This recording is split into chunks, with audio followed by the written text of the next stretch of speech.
Yeah, good. So nice. Yes. Do you prefer that I call you Mr. Loomis or just? Just, yes. Just, yes. Just. Yes. We're going to start this off. We're going to jump in on the deep end. Okay. We're going directly in here. So, could you tell me about the concept of searching for the essence of the theatrical moment that you mentioned in the connection to the picture of Morten?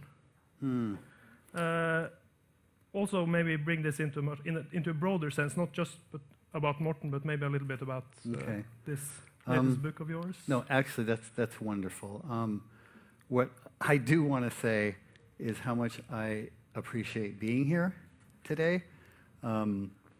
Being back in Oslo. I'm just going to diverge a second, and then I'm going to answer that. That's good. I have a very kind of ping-pong kind of mind, but I very much appreciate being here in Oslo now. I've been here a number of times with AHA and the band and for other reasons. And I also wanted to especially thank Hilda for inviting me and allowing me to exhibit these photographs from many, many years ago, and Emil and whoever and everyone else who helped me put this installation together, because it's a very special and sort of new thing for me to do these installations, and I appreciate it very much. So I just wanted to say that. So the question is about the essence of this theatrical moment, and this is something that I am working on at the moment. It is something that has always been a part of me, but now is a major part of my work, and it developed over many, many years and came to a focus last year when I worked in Berlin for a theater ensemble in Berlin. It was called the Volksbühne Theater, and it's a very old, over 100-year-old beautiful building in East Berlin. And I photographed the ensemble of this theater for over a year. I basically sort of was in the theater working with them all the time. And what came out of that was my love of this moment, of this theatrical moment. And it was very interesting listening to Dusan earlier, because it brings back sort of my memories and my experience of working in the fashion world in the 80s and early 90s. And, I was doing a lot of work for like Bazaar and the New York Times, and I was always constructing photographs. I was always, casting a model and having a makeup artist and getting the right hairdresser. Actually, we just talked about Bob Racine, who exhibited here 2 years ago, who's this fantastic hairdresser who I worked with in the early days in New York. And even though I liked it, I don't have a real strong kind of dominant personality. And so a lot of times I accepted things that maybe I shouldn't have accepted, like certain models and things, just because it was so intense and I was quite young. And that I veered away from all of that. And I did a lot of work, a lot of documentary work, and a lot of finding the actual photographs and discovering the actual photographs rather than constructing them. But I knew what I wanted, and I brought those elements back into my photography that I developed as a fashion photographer. But as far as this theatrical moment went, I realized that was something that was key to who I was. And that was the key moment, was discovering this sort of revealing essence of a moment, of all these elements. And that was something that I could do. And it was quite simple and quite narrow, but I discovered that I could do this thing. And so, is this a really long-winded answer? No, Should I keep going? I think you should. I don't want to bore everybody. I could add that maybe this moment, this theatrical moment, there's a lot of similarities between what you did maybe already as a young kid at 17, back when you took documentary photo, theatrical moments, unstage photography, pure photography. Is there... Well, I mean, you bring up my background. I'm basically born in Nevada, in Reno, Nevada. It's a bigger town now, but it was pretty much of a small town, western gambling town, casinos, and a lot of crazy people, transient, people, gamblers, coming, going, cocktail waitresses, showgirls. I grew up basically going to they call it a floor show, with the showgirl and the comedian, and we would have these tables very close to the stage, and I would see the shoes and the fishnet stockings and the makeup and the feather boas of these showgirls, and I was like, as a young boy, I was like, my God, this is the most beautiful thing I've ever seen. So, but then what happened is I started doing photographs on the street of all these transient sort of people, in Reno, and yes, I was going for some kind of moment. I didn't realize it, but I think the wonderful thing about photography and talking about analog, and Dusan just talked about the whole Instagram and all that, but you have 36 photographs, and there's usually one photograph on that piece of paper that does it, that kind of goes somewhere, and I suppose that's still why I'm doing what I do today, because there usually is sort of one image that will express that moment and that person. I mean, for me, it's meaningful, and I hope it's meaningful for other people. Yeah. And we talked before about to bring this a little bit into the lost film and the photographs of Morten. That the pictures you took of him that you haven't exhibit before, is that you needed time, you needed to mature, or to your brain very needed mature. to... No, I'm kidding. No, it's good. No, it's interesting you ask that, because these, it's actually very interesting. Even before this exhibit and this installation, I'm working with a very talented woman art director, and it's really fascinating because I have over 30, probably 40 years of archives in my house, in my studio, and sometimes I don't understand it. I have all this stuff, and recently I've had the help of somebody coming in and being able to have a dialogue about all this stuff, and it's so varied. I have so much different stuff, and we were looking. It's funny, we did a thing, I did a lot of work with Morten, but we were looking through these photographs from the Take On Me video, okay? Everyone here knows the famous Take On Me video with the animation, which basically is an absolute classic and is in the Museum of Modern Art in New York City. The wonderful animator, I think it's Chesterton or something, fantastic. And we were looking at this material that I had, because I was on set when that was being done, and I was 24, 25, and Warner Brothers just flew me to London and said, "Go do some pictures," But they basically, Warner Brothers thought they had their next Wham. So I don't know if everybody out here knows Wham, but it was George Michael, and it was his pop band, and everybody was really beautiful and cute, and they wanted me to go there and do these photographs, and I don't do that. I never did that kind of thing. But we were looking at these contact sheets and realizing that this was a very kind of unique and special time in my life, and in I think the life of the band, and what was going on in music, and we really started to understand this magic that was really there in these rolls of black and white film. And we started to edit it down to the most sort of cinematic and theatrical moments of this of this man who, I mean, in my opinion, he's like a national treasure for this country. You know, I think he's just a very unique and magical human being. You know, and I don't know. We wanted to express something about that, about Morten, and about his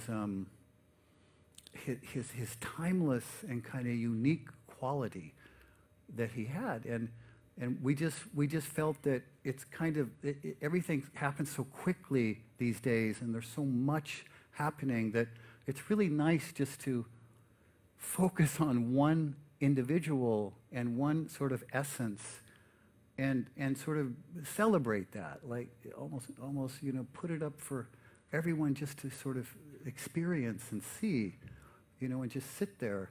And so that's how these photographs came to be, and we chose the pictures to have, you know, more of an expressive kind of quality about them. Yeah. Yeah. And he is truly he's a beautiful man, and he has I think he almost looks like a young Elvis or a James Dean, or he's an icon. Yeah. What did you say?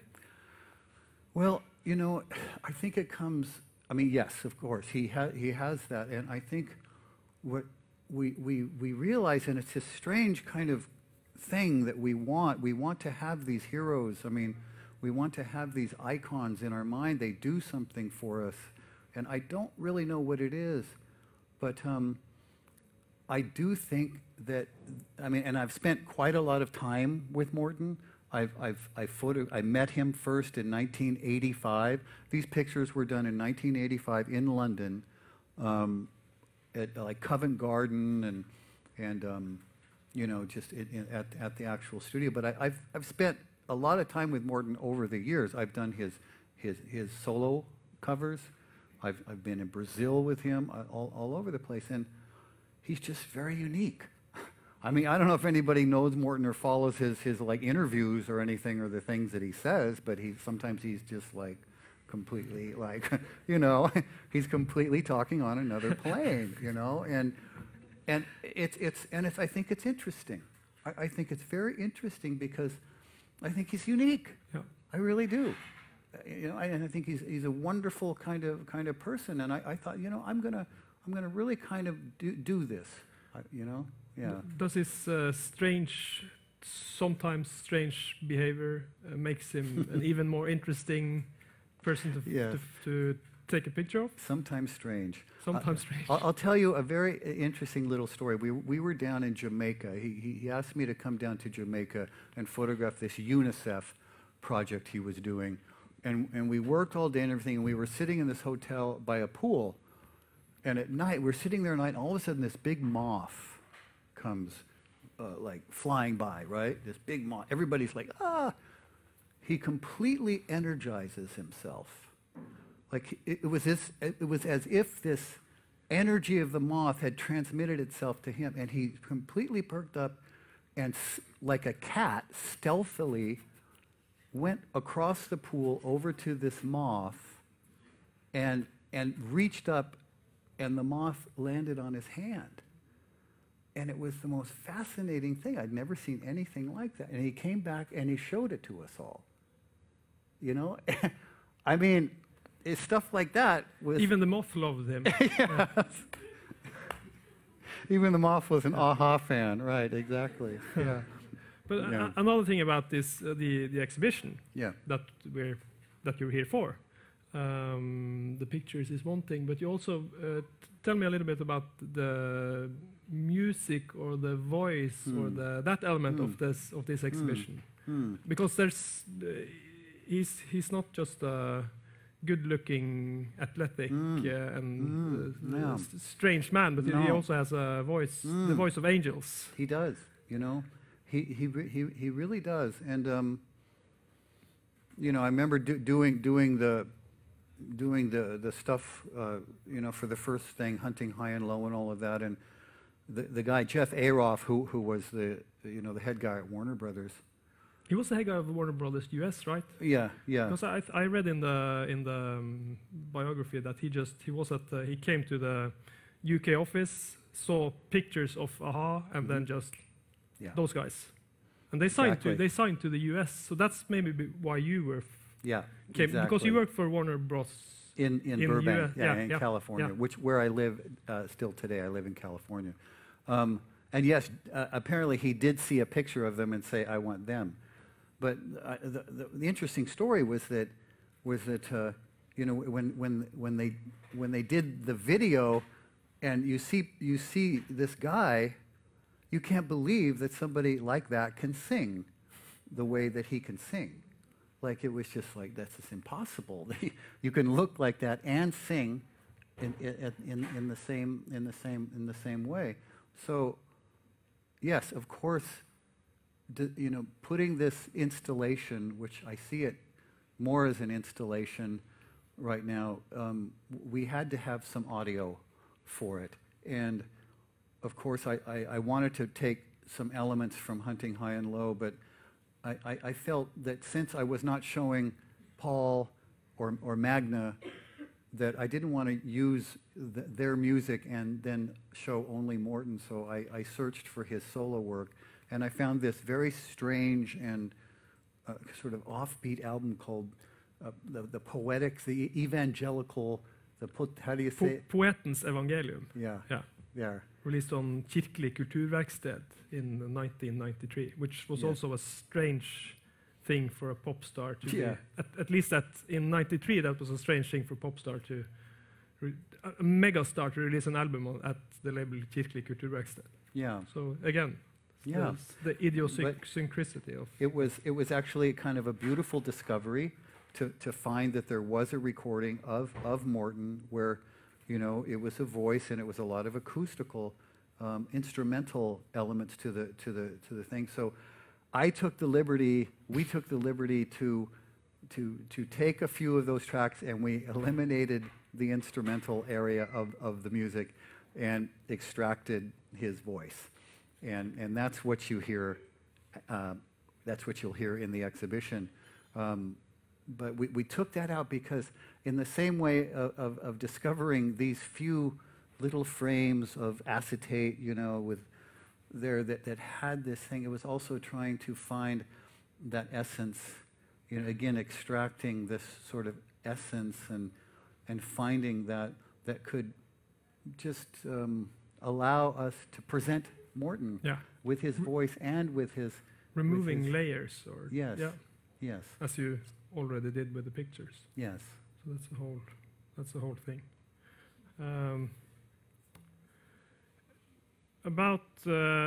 We have to talk a little bit about the past, even though we're here for the now and the future.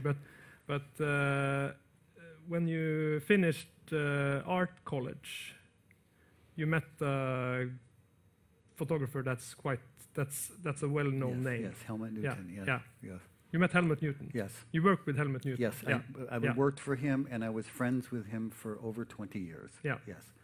So, few sentences about that.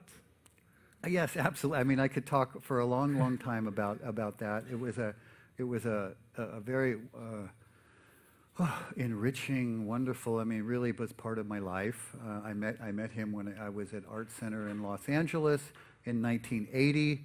He spent his winter months at the Chateau Marmont, 3 or 4 months a year, and we met him. Two friends of mine, George Holtz and Mark Arbeit. We have since gone on to exhibit at the Helmut Newton Foundation in Berlin. We had an exhibit in 2000. I should plug this. I'm plugging it. It's coming up in June, another one. We're having a 10-year exhibit starting in June again. It's called Three Boys from Pasadena. June Newton came up with this title. We're not boys anymore, but we were when we met Helmut Newton. But no, I basically, I was in complete awe. I'm a kid from Reno. I grew up with, like, girls in cutoffs and halter tops and, motorcycles and drinking Coors beer and, and fishing and, you know, in the river, and, you know, that was my upbringing. And then I was given a copy of Sleepless Nights, which was one of his first books, and it absolutely flipped me out. I mean, what Helmut would say, he goes, it knocked me out. He used that term a lot. He would say things like that about like Sally Mann or Sebastian Salgado or, you know, Guy Bourdin. He knocked me out. Cindy Sherman, you know, things like that knocked me out. You know, it's like, God, what the fuck is this world? You know, crazy. So yeah, so then I wrote him a letter, and I said I would like to be your assistant for the 3 months while you're in Los Angeles, and he said yes. And so that's how our friendship started.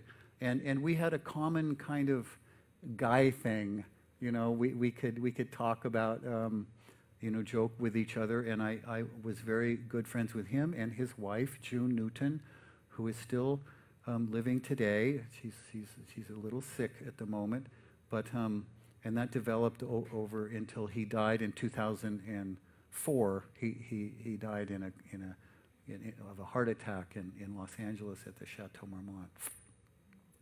But he's a huge influence. Even these photographs, you know, he would just have his Nikon, you know, FE with one lens in available light, but it was all about finding, you know, the right moment and the light and having the right subject. And actually, that's the technique I used. A lot of the same elements for these photographs. The essence of the theatrical moment. And even this, in this, I'll say even this book here that is my newest book about all backstage photographs. All of these are done with one little camera in available light, and little things like that I learned from him that I've used all my life. Yeah. About this book, which is a really nice collection of pictures from backstage, from different backstage. Backstage work started in 1984. It's similar to the time I was photographing Aha. I started this book in Milan in 1984, and I went to the fashion shows with my friend who shot in the runway, but I got very bored in the thing called the pit, where you had to be below and you had to look up at the girls, and it was this horrible angle. It's like the head is this big and the legs are really large. And so I said, forget this, and I wandered backstage, and there was nobody there at this time. I mean, like, no photographers. I don't know if anybody knows backstage. I don't know if you've ever been, you can't even get like an inch anymore backstage. No. You know, I mean, the models are like backstage looking at seven different photographers, and it's more important backstage what happens on stage. But coming from the music business and so the concept of backstage is something I'm used to from the festival business. From the musical side of it, and the whole concept is special for many. Not so no longer so mythical as it was back in the days, because now you have people take pictures with their phones, and everybody's backstage.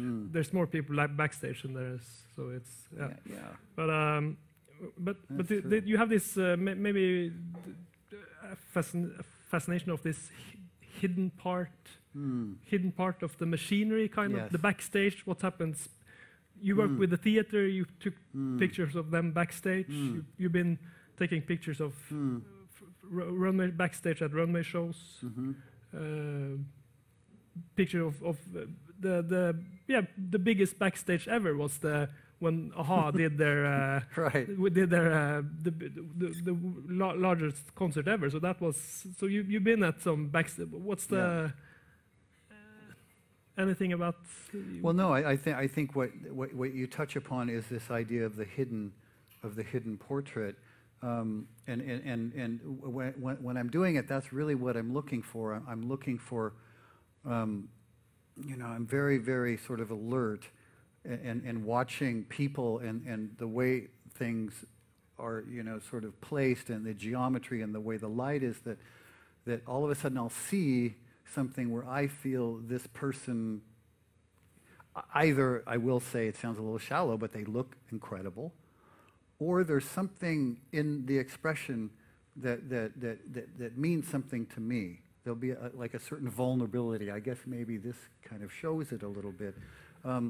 And I'm looking for that moment. And to me, it's a hidden moment because I don't think a lot of people see it. And I do think that I can find it and I can capture it. And that's kind of the motivation for me doing this. You know, I'm not there to document the clothes. I do document the makeup and I do document the hair, but there's something else that I'm after, and I can't really define what that is, but I know it when I see it, and then I choose it in the contact sheet, and so something hidden and, you know, not really obvious is very important. Again, the essence of the theatrical moment. Yeah, the theatrical moment and the hidden element of a human being, of a person. You know, like when that, I mean, I almost could see it in you right now. I mean, I can see something, you know, very open in you now, and kind of, you know, alert and interested, and that's interesting for me. You know, but it's not easy to get. It's not. You know, people have to trust you. They have to allow you to come close. I never work with long lenses. I don't work with wide-angle lenses. I only work with a normal 50-millimeter lens, which puts me right in the normal sort of space, the way my eye sees you. So I have to sort of establish that with my subjects. Yeah. Are you ready for some questions? Should we check if the audience has if there are any questions, please feel free to ask any questions that you like. But if not, I mean, you have other things that we could cover. Here I have this is the book I did on AHA, but this was done quite a while ago. But I know one thing I could ask. Yeah, to give the Morten Harket and AHA fans value for their time. Give them a little value for their money. And it's basically the reason why we're having this talk this afternoon, and it's again the theme of Morten Harket. How, when, and where did this relationship of yours begin? Well, you already said when, because that was back in 85. I think, you know, I've already said that it began in 1985 in London, but I think that it came to a certain fruition when you know, he started to understand his image and how he was photographed. Because if you look at a lot of the photographs of Morten, they're very pop, and they're very, like, you know, sort of, I mean, the word was teeny bopper back then. I don't know if they still use that word or not. But, you know, these glossy kind of tabloid, you know, photographs, and he always looked sort of coiffed and a little, like, plastic and kind of posy. I mean, he tends to pose. You know, that used to drive me kind of crazy. Like, he'd be so aware of the camera, and I will say it did drive Paul and Mags crazy, too. They would like, oh, God, there he goes again, you know, like. And he would. I mean, really, he literally would try to, like, give me the pose. And I think I would, like, kind of fake, like, taking the picture, and then put, like, and then he'd relax, and I go, bam. You know, and then gotcha. I get one, you know, and I get one. And I think it kind of annoyed him at first because I think that he studied a lot of imagery. He's a very meticulous person, and he's very thorough. Like, he can talk to you about making coffee for 45 minutes. I'm serious. He can see, like, the beans and the water and the, you know, the amount of time. And oh no, air conditioning is another big subject. Air conditioning in hotel rooms, because, you know, it affects his voice, and there's a specific temperature and level of humidity in certain. I won't go to tell you some other stories, but no, like things like that. So he's very, very meticulous, and I think that he studied photographs maybe of Elvis or Bowie or the Beatles or something, and he maybe even tried it in front of the mirror, for all I know, you know, and he gave them to me, and they were horrible. It was terrible. I mean, literally, like, you know, this stuff, and I'm like, oh God. But then this, I'd catch him in the mirror because it was just this little tiny camera. We were away from all the lights, so I think he felt like, this is not really photography. This is just some guy with a camera snapping pictures, and he would just do stuff, you know. And that was the other joy of working so simply with available light, that he let down that guard.